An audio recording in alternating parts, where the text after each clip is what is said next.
Welcome to Psychology of Home. I have Jenna here as my guest, and Jenna came to design school about a month ago. She's one of our grads, and we're just going to check in with her today. So tell us, we're going to take a step back first. We want to hear about what your kind of relationship was to home as a young person. So what did it mean to you? What was your childhood home or homes like? Did you like it? Did you think your parents put together a home that reflected you? So just kind of where did this realization about home being something to you, and kind of just what was that like for you as a kid, or whenever it kind of solidified? Yeah. Well, I grew up in a large Italian American extended family, and they were super crazy and always a lot of people in the house, and like home was, where everyone's centered. So in someone's home. But I was an introvert. I am an introvert. And so for me, one, I loved being home, and I loved my space, like my home, my room. And that was kind of my sanctuary. It always was the place where I got away from the chaos. So a lot of things happened at home where like celebrations and joy and the family coming together, but then also like peace and calm and quiet in my little square of the world. And my mother was really into real estate. So we did a lot of touring of homes and houses and things like on the weekend for fun. That's what we would do. We would drive around and I'd imagine which room in the house was mine, which was the room that I was going to get away to. And I think that's where it all started. I was dreaming of what the different spaces that I could make my own. Is there anything specific that you can remember that you had in your room that like was meaningful to you? And the other question is there anything that there was in your house that you were like, that doesn't represent me. I don't like it. It didn't make me feel good. Well, first of all, the room that I remember, like my room was purple. I loved lavender. And I talked my mom into 100% lavender, lavender carpet, lavender walls, all the stuff. And it was ridiculous. Like a normal human would not agree to that, but she did. And I loved it. So that was my space. And she like really let me make it my own, which was super fun. But the rest of the house was, everything was white. My mom was really into white. So white carpeting, wall-to-wall carpeting, like a lot of white. And the thing that I remember, it wasn't that I didn't like it. I actually love white to this day. I love the palette and like the cleanliness of it, but the having to be so careful around things at home was like one thing that I didn't love. So it's a little precious. Yeah. But then did you feel like that, maybe like other people who came and visited, because it sounds like a lot of people were there, do you feel like they felt like it was too formal and precious and people were worried about sitting on things and spilling and just being comfortable? Or do you think it just was a non-issue for people visiting you? I don't think they care. Yeah, they care. No, it's not my house. Like that. Yeah. Yeah. But we were the ones who were, vacuuming and doing all the things. So I remember that. Just like white carpeting, wall-to-wall white carpeting is. So your mom let you get away with that. Would you, or did you let your daughter get away with that? Or your kids? With choosing whatever. Mm-hmm. All lavender rooms or whatever they came up with? Yes. So yes, guilty. Yeah. Yes, I do. And it's kind of hilarious what they come up with, but I do. I feel like it's such a way of expressing yourself, like for everyone. And it's fun to watch their styles change and the things that they want to, and that's how it started for me, was wanting to move things around and wanting to see how things looked, how does this look like this? And does this work with this? And so watching them do it and have opinions about it is fun. Yeah. Did you help them, or was it like kind of? I mean, I try, but the strong opinions come with teenage years. Yeah. And I'm aware. They're not really interested in my opinion. Yeah. So, yeah. So, okay. So this love of home, homebody, introvert has always been there. Then I mean, maybe you weren't thinking of it like as a career. I'm assuming you weren't. Mm-mm. Just acknowledging that the importance of it and your interest in it. So what kind of changed at one point? Tell us a little bit about your career background and trajectory. Yeah. So I've been working in the marketing world for 25 years. And I've spent a lot of time with design of different kinds. So, directing, creative direction, things like that. But I've also spent a lot of time traveling and spend time with people in different environments internationally. So a lot of times I'm actually on the other side of the camera. I do video production and things like that. And I really love spending time in people's homes, like doing an interview in somebody's home. You can just soak up so much about who they are and the details around them and how they've set it up.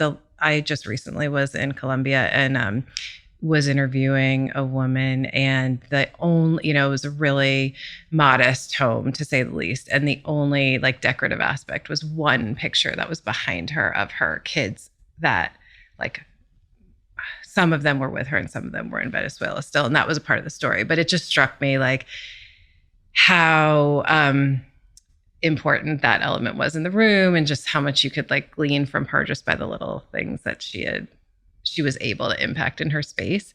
So I think travel and like different cultures and the way people set up homes around the world is really interesting. And that's been something that I think is influencing me. Like in my home, I have all these global things that I've brought and collected from all around the world that are just super meaningful to me. And I know that's also going to be influencing your client work. Yeah, I think what a fantastic background that, you've been in all these people's homes, but in other cultures too. And, to sort of like bring that experience, that exposure into your client work, I think is like a crazy awesome background. Yeah. And I think it's made me realize how uniquely people like exist in their homes. So, I mean, there's really extreme examples of that where, people are eating on the floor and like different things that are different than what we do in the US, but also just like the awareness of how uniquely somebody can live in their home. Like it's not necessarily the way I live. And I want to know that. And I want to incorporate that into like how the design is set up. And kind of honor it. And, yeah.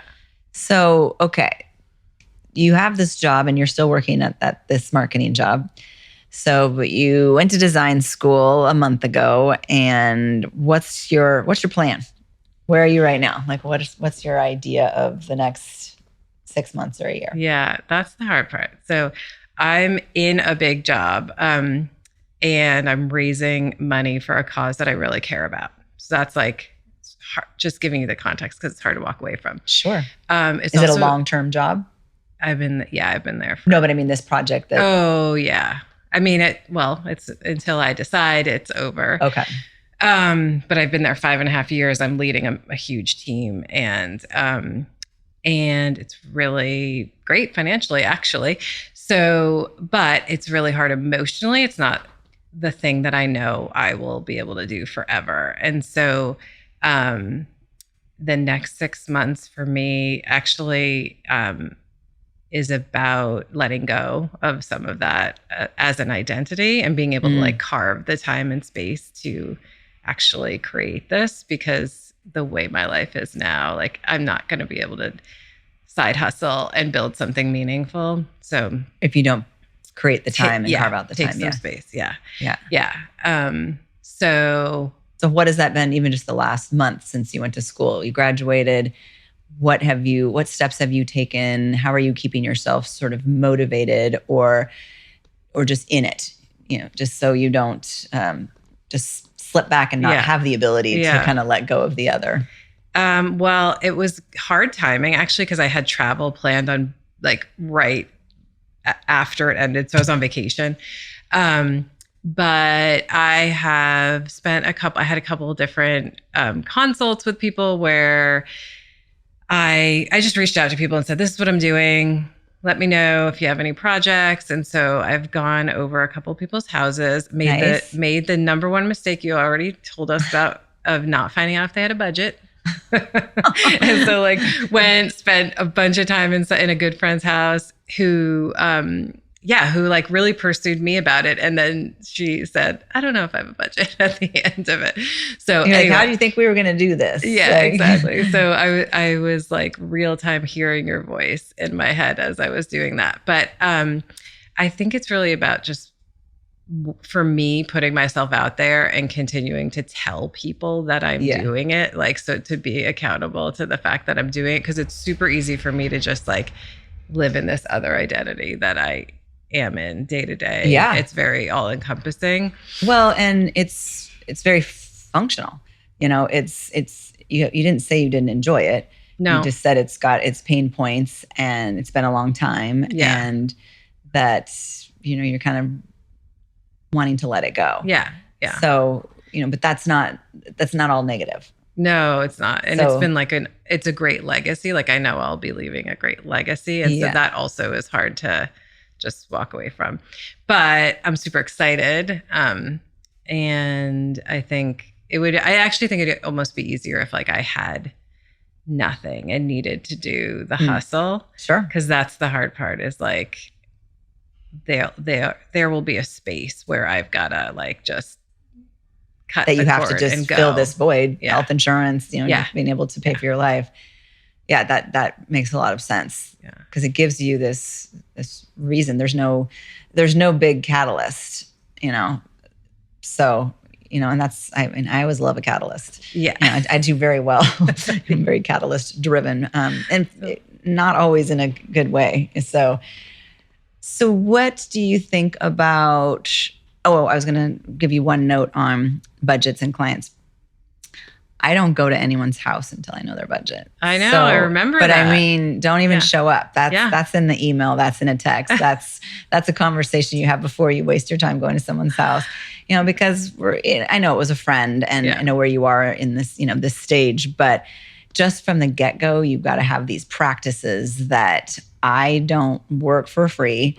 Mm-hmm. So you know, when you go to someone's house and they're like, I don't really have any money. Like, I mean, I'd love to do this and I want to talk to you about that. I'm like, I don't want to talk to you about what you love to do unless you have money to do it. Yeah. No, you know, even if someone's calls me and they're like, we're thinking about buying a house in like a year. We want to, you know, get to know designers. And I was like, for what reason? Like, I want to talk to them when the project is, you know, at hand. They're ready to go. Yeah, ready to go. Yeah. Or, you know, a couple months out's fine too. But it really has to be like a real tangible thing. Like, I'm not going to go around looking at houses with people. Mm-hmm. You know, I mean, I think some designers might do that, but I want like, it's got to be like very realistic for me to weigh, you know, whether I or not. Was that true in the beginning too?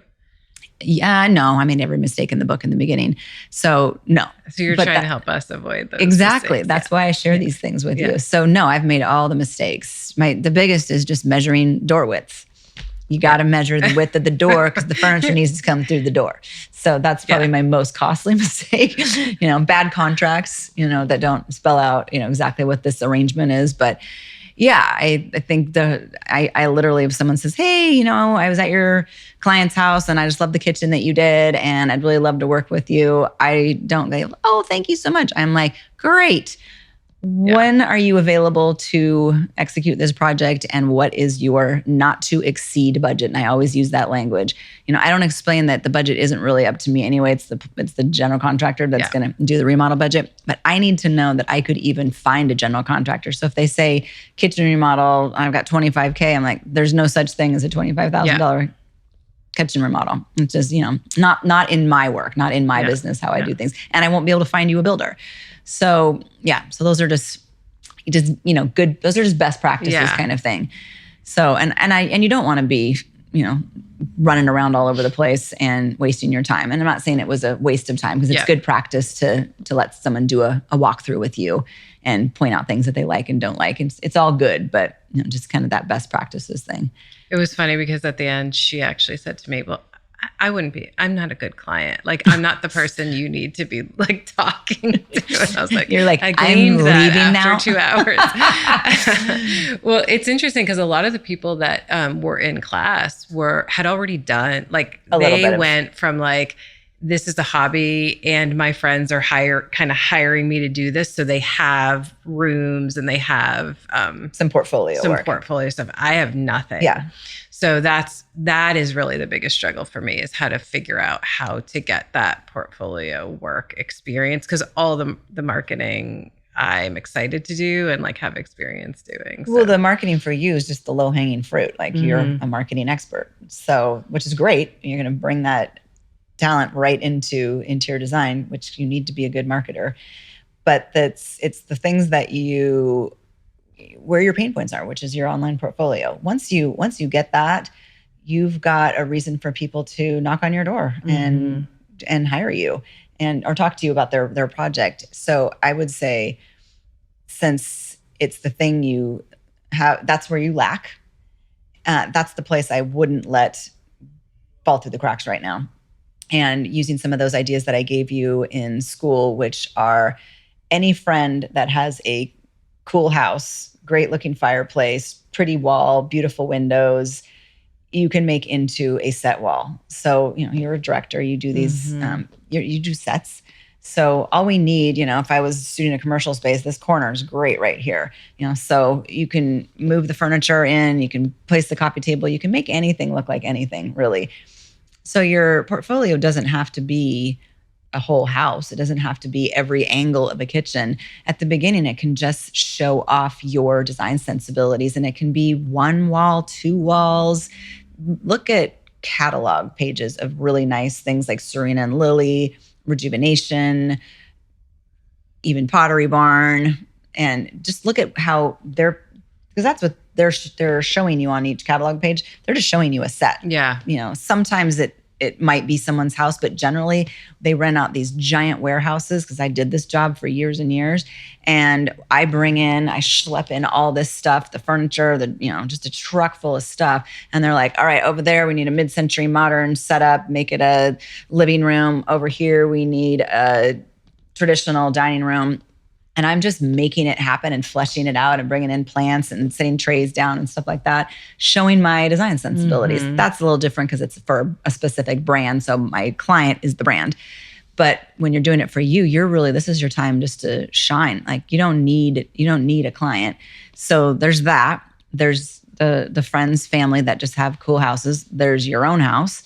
Any sort of cool little angle, just you can capture anything. Buy and return. You don't have to keep the stuff. You can go to wherever, Home Goods, Target, whatever, and make something look great. That's our skill, right? So there's a lot of ways you can start getting that portfolio work. Very important. It's professionally shot, unless you happen to be good at photography. I'm absolutely terrible. No skills whatsoever. I don't understand why, because I'm like so good at seeing what is on, in this frame, but I can't translate it to a good photo. Lighting, obviously really important. So, and some of the students have been going to like the community colleges in town.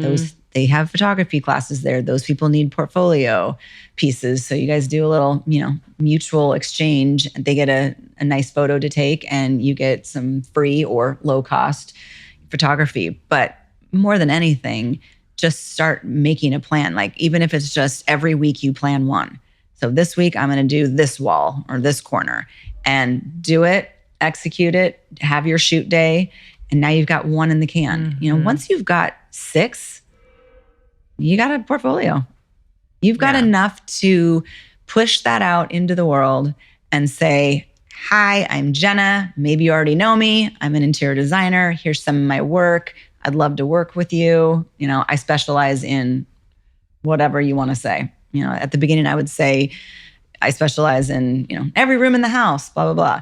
And then you find that what really you get hired for is the rooms that you created on your portfolio, because even though you've said all these other things, you didn't show them. So you're going to, if you put a living room out there, you're going to get people who want a living room. If you put a powder bathroom, it's going to be a powder bath. So people are very literal, and our clients are very literal. They don't do this for a living, but I feel like just the way in which the world works, people identify really quickly with, oh, this person's doing that. We're more savvy than we used to be. We don't really ask them to do the work of like, she could probably do a kitchen too. If we don't show a kitchen, you're probably not going to get a kitchen client. So I would say it's a month out. I know you had your vacation. I'm not reprimanding you. Yeah. But I want you to succeed here. And I know from my own experience, sometimes if I don't just strike while that iron is hot and keep the momentum going, keep that energy, that excitement, enthusiasm, and also all the stuff you learned, just don't slide back down that hill, because that's when, and this happens to all of us, where we kind of got this universal tap on our shoulder and we said yes to something and we're like, okay, I'm doing this. But then all the things happen and we just let it go. Mm-hmm. And sometimes we circle back to it years later. But I mean, I was supposed to be an interior designer a very long time ago. I knew it. I literally knew it. I've known it 10 other times, and it just didn't grab hold, or I didn't grab hold of it. And I had obstacles. I worked for an interior designer when I was 26. And I was like, oh my God, this is going to be so exciting. I was her bookkeeper. I wasn't anything exciting. Yeah. But she would have given me, but I was so scared. Yeah. And I saw how hard it was. It was back when everyone did everything by hand. She would even like watercolor. I took a class. I actually took an interior design class because I've had a spark forever, and it was all hand drawing. And I was like, it's terrifying. And it's so time consuming. I want easy, efficient, programs that, and so, it is what it is. I started 12 years ago, and it suits me a little bit better because it is all very efficient now, and all the programs are in the cloud. And the timing was probably the timing, but I should have been this all along. I certainly could have used the better money all along. I just sort of like kind of went from thing to thing. So I think that fear aspect that we talked a lot about in class, it's actually, for me too, it's like, I know I'm awesome at my job right now. I'm as far as I can go in my job right now. And like the external world has already given me that confirmation. And so the other piece for me is, it's like, why would you leave that and jump into something? I mean, a lot of people would actually look at my life and go, why would you do that? And I don't really have the great answer, except for because it's what I want to do. That's a great answer. It's what I desire. It's what I want to do. It's what I desire. That's a great answer. That's very telling. But I think that then you can I can easily go like, I'm just going to go do this thing that I know how to do because it's easier. And it makes you feel good because you're good at it. Yeah. It's nice to be good at something. So, but it's not a reason to do something. Right. Just because you're good at raising kids doesn't mean you should keep doing things for them. At some point they need to do them for themselves. So it's like, I mean, I was faced with that with my kids. It's like, I just kind of kept doing the things I did, and they kept sucking me in, but I didn't ever say no. I just was like, you know what? I am good at putting your apartments together and paying for all of it and taking you to dinner, while they're in college, and meeting your friends. But it's like, why? I probably did that 4 times during my daughter's college education. And she's an interior designer. She doesn't need me, but it was just like, she's a good asker and I'm a good, like, okay. Yeah. But at some point, we have to learn to, back off.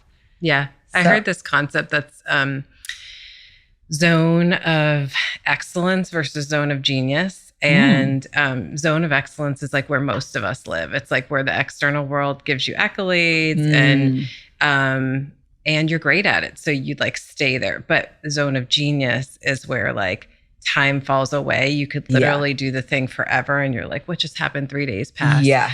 And that's where really we all thrive. Like that's where, everything just falls together when you're there, but it's most often not where we're living. And so for me, it's like about moving out of zone of excellence, you're in your zone of excellence. And moving into something that feels more like zone of genius. Yeah. It almost just feels weightless. Like I know when I'm doing like a final installation, I just literally, I want everyone in the world to go away. Like even when you said like your kids are doing an intervention because you were, because you loved it so much that you were just working so much. And getting up at 2 or 3 in the morning and working on, because you're just like, it's fun. You just it's just so full of joy. I like that zone of excellence versus zone of genius. I'm actually part of this networking group called Genius Network, and I've learned a term there that's called unique abilities. And it's when you're in your own unique ability, like that only. That's what it is. That's exactly what Zone of Genius is kind of speaking to. Like, and that's when time just, time, people, obligations, distractions, everything just falls away. And you just are in that wonderful place of what you're made of, like literally what you're made of, what you were always intended to do. So let's do that. Is that your goal for all of us? Yes, it absolutely is. Like, I'm not like, I'm not like sad and disappointed and like, wait, I totally understand where you're coming from, but I want this for you. I can see that it's the path for you. And I think that one day you'll be like, thank God I didn't let that slide. And that moment will probably be when you realize that your unique ability is interior design, that you were meant for it, that you have the confidence around it, that the money is there, and you're like totally replaced that job. And you're like, you know what? That was a good job and I'm grateful for that job. So grateful I got out of that job. I'm so grateful I'm in this place now. And I let myself have that opportunity and I seized it. So I feel like for you, a month out, there's just focus on that online portfolio. Just schedule, literally over 6 weeks, get 6 images and plan it out, like literally, and buy and return. You're welcome to come here and grab stuff if you want. Like, take that sofa. No, I will. I've known Jenna for a long time. I was actually her personal stylist. I don't know how many, 10 years ago, 12 years ago? No, it was before this. So it was like, it was like 14. 14 years right ago. I lose track of time. Yeah. I've been many things. Yeah. But that's how we got to know each other. And I was so thrilled when you were interested in coming to design school. It's obviously nice to see a friendly face, but we had such a fun time working together. Yeah. And I think that even that process of personal styling is very similar to what we do in interior design. But I'll tell you why this is more fun, and you weren't a problem this way. But when I worked with individuals, especially of the women gender, we're so hard on ourselves. Yeah. There's so much negativity and baggage. It felt so heavy. So I always joke that I just needed to work with inanimate objects like lamps and rugs because they don't talk about their. Do you find that with people? Are people like ashamed of their spaces when you go in? And because even this walkthrough I did, the first walkthrough I did, like, this is a beautiful house. They spent money in reconstruction, but like it then put their old stuff back in because they went over budget and did the whole thing. So it's like, I'd rather have it empty, honestly. It's been 5 years and they've been living with their old stuff. It's very common. Yeah, but I just could like sense, I don't know, there's something about, and I even feel like that in my own home. Like, if I'm going to be an interior designer, I can't let anybody into this house until it represents me. But yeah, I think I'm interested in like that as making people feel proud and like excited to be in their space and to have others in their spaces. That's interesting. When I first started out, I would feel that shame and that language around that. And I'm such the optimistic person and just want everyone to be happy and okay. So I would try to like, oh no, it's not, this isn't that bad. It's okay. I try to make them feel better. And now I'm like, I can see why you feel that way. Because then selfishly the transformation and what I give them is so much more epic. Like, not that I was, I could actually pull them out of their shame just because I'm saying, it's okay, it's not that bad. But my instinct was to be like, oh gosh, don't feel bad. It's not that, it's okay. But it was a lie anyway. I'm like, this is terrible. Yeah, like, we're going to fix this instead of like. Yeah, and 20 years, like that makes me so sad to think of someone living in a house for like 20 years or 10 years and just hating it and feeling icky and feeling bad. Yeah. I'm like, that's 10 years of your life, of your actual life. Like it's like, don't do that. So, and they've taken the first step and hire me. So there's no point in, chastising them. Just telling you this. But, okay. Oh, and one thing that you just mentioned was your house. That would be your other homework, is whatever you're not proud of or happy with and don't feel is fully realized in your house, that's a good portfolio project for you. So make that happen. Make that happen, because otherwise, in your mind, there's going to be some Yeah. little imposter syndrome kind of stuff. Like, I couldn't have these people. I can do it for you, but my own house, so it really does start with us. And it doesn't have to be architectural digest worthy. That's not how I live in my personal life. It really should be a reflection of you. But I think that it's even okay on your portfolio to say, that something living room or whatever however you want to title your stuff. And you can say, I put Kami's home on it. So people can see, here's all the work I've done and here's my home. And the reason I say that isn't to show off my home. That's part of it. It's to show that I have a real wide, range of design sensibilities. And just because this is how I live, obviously doesn't mean this is how I'm going to make you live. Like, I'm very client focused. And so that's why these other projects look nothing like my house. I've never really had a client that liked what I like. So that's for your own just therapy and integrity, is get that house in order, not the kids' rooms, that's all right. Yeah. But get that house in order, get it shot, start shooting things. Because when we see a photo, like there's a photo of my work right there, when I see that, I feel accomplished. I feel real. I feel like I am what I say I am. When it's just you've done it for free for friends and family, and I got paid for that. When you've done it for free, but you never really documented it, it's like it never happened. Yeah. So document it. And you'll, I say this all the time, but you will love your photos. You will get them and you're like, I love these, because we all love our own work. Every designer, if you get a bunch of designers in a room, we're all just like, oh my God, I'm so talented. Like, I can't believe I was able to, where did this come from? Hilarious. And it's not ego. We're just literally delighted in our own work. It's like the silliest, but most true thing. So that is what I would advise for you to do, is do the thing that you just went to school for. All right. Thank you. It's funny because I actually had, even when I was like scheduling the week, I was like, this is going to be hard because I'm not going to be able to have momentum coming out of it. But I had momentum in that moment. So I'm like, if I don't say yes and sign up for this, I'm also going to lose momentum. And it was the best. It was such a great week. I almost want to I wanted to bottle it up and be able to drop in there anytime. It was all recorded, so you can go back anytime you want. But I do think I could tell day 6 that I'm just like, Jenna's going to do this. So I feel like it wants to manifest. Yes. So let it. Yeah. And I'm not usually that pushy. I really am not. And I do know you. So I usually, try to give people a little wider berth. I don't think that might be actually a false too. I think I'm just hearing my daughter's voice. She's like, no, you never do that. You're so pushy. But I do want to push you into this. So.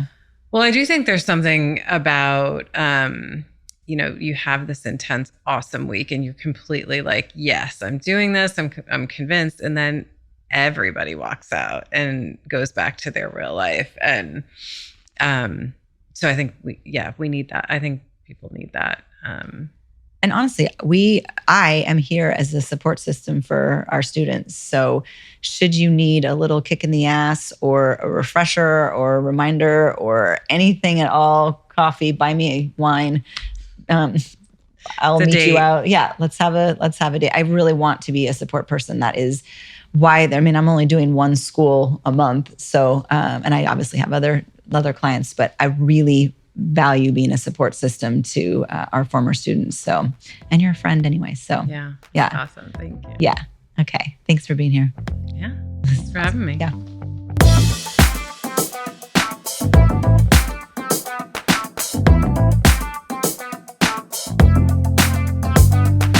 I love kitchens with all my heart. This is the hub of the house. There are some rooms we totally ignore in our house, but never the kitchen, and it needs us as much as we need it. But it doesn't work well for us if it's not functioning properly and it's not maintained and constantly replenished. So it's not a room to ignore the functionality more than anything. My advice is have a kitchen that works and then think about how it looks, which is a very odd thing for an interior designer to say. I mostly think of form before I think of function, but the kitchen does not work if it's not functional. So really take your kitchen apart, examine it. Is there a place for everything? Do you put things back where they go? Does it make sense? Again, we need this kitchen as much as it needs us. So Give it the time and attention it deserves.